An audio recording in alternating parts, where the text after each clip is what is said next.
मेरे दादाजी कई कारणों से अपनी गांव से आसपास के शहर में यात्रा करते थे। सुबह जल्दी चले जाते थे और रात में देर से लौटते थे।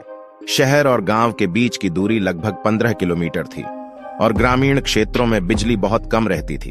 अंधेरा होने के बाद पगडंडी को देखना और परिधि और खेतों के माध्यम से गांव तक पहुंचना चुनौतीपूर्ण हो जाता था। उन्होंने कई किसान मित्रों की सहायता की थी क्योंकि वह काफी धनी व्यक्ति थे। ऐसे ही एक व्यक्ति थे शंकर, एक किसान जिन पर मेरे दादाजी का काफी पैसा बकाया था। एक बड़ी जरूरत के समय दादाजी ने उनकी इकलौती बेटी की शादी के लिए उन्हें एक बड़ा कर्ज दिया था। ऐसे में वे मेरे दादाजी का बहुत आदर और सम्मान किया करते थे। एक दिन घर लौटते समय दादाजी को बहुत देर हो गई। रास्ता न दिखने के कारण वह भटक गए। बारिश का मौसम होने के कारण उन्हें गांव जाने के लिए पोखरों को पार करने में परेशानी हो रही थी। कुछ देर अंधेरे में इधर उधर भटकने के बाद दादाजी को चिंता होने लगी थी कि तभी पीछे से उन्हें एक जानी पहचानी आवाज सुनाई दी। वह शंकर था, एक लालटेन पकड़े हुए। शंकर ने तुरंत दादाजी को चलने का निर्देश दिया। शंकर पीछे से लालटेन से रास्ता दिखा रहा था।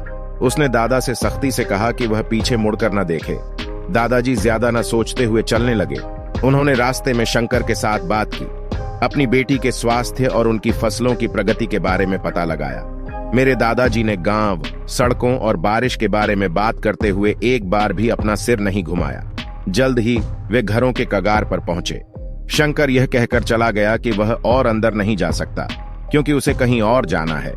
दादाजी अपने आप चले गए और तब तक चलते रहे जब तक कि उन्होंने लोगों की एक सभा को खड़े होकर कुछ चर्चा करते हुए नहीं देखा। जब उन्होंने उसे बताया कि वे किस बारे में चर्चा कर रहे थे तो दादाजी स्तब्ध रह गए। उस दिन शंकर का देहांत हो गया था।